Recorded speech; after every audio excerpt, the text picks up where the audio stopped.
మీరు ఆవులు బర్రెలు పెంచుతున్నారా? వాటిని మేతకు తీసుకెళ్లకుండా రోడ్ల మీద విచ్చలవిడిగా వదిలేస్తున్నారా?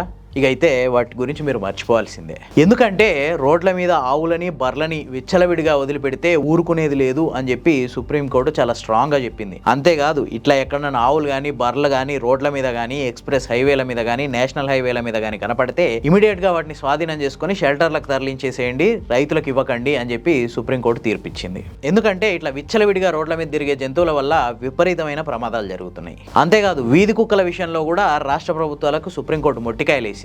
అక్టోబర్ 27న అన్ని రాష్ట్ర ప్రభుత్వాలకి సుప్రీంకోర్టు ఒక ఆదేశం ఇచ్చింది. అదేంటంటే మీ ఏరియాలో ఉన్న స్ట్రే డాగ్స్ అట్లాగే ఇతర జంతువులకు సంబంధించి కొన్ని రకాల అఫిడవిట్స్ని మాకు సబ్మిట్ చేయండి అనే ఆదేశాలు ఇచ్చింది.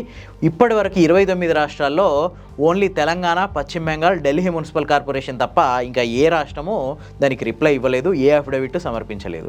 ఈ నేపథ్యంలోనే 2-3 రోజుల్లో అఫిడవిట్లు అన్నీ సమర్పించాలని, అంతేకాదు ఎడ్యుకేషనల్ ఇన్స్టిట్యూషన్స్, హాస్పిటల్స్, బస్టాండు ఇట్లాంటి ప్రతి చోట ఉన్న స్ట్రే డాగ్స్ని ఇమీడియట్గా షెల్టర్లకు తరలించాలని చెప్పి ఆదేశించింది.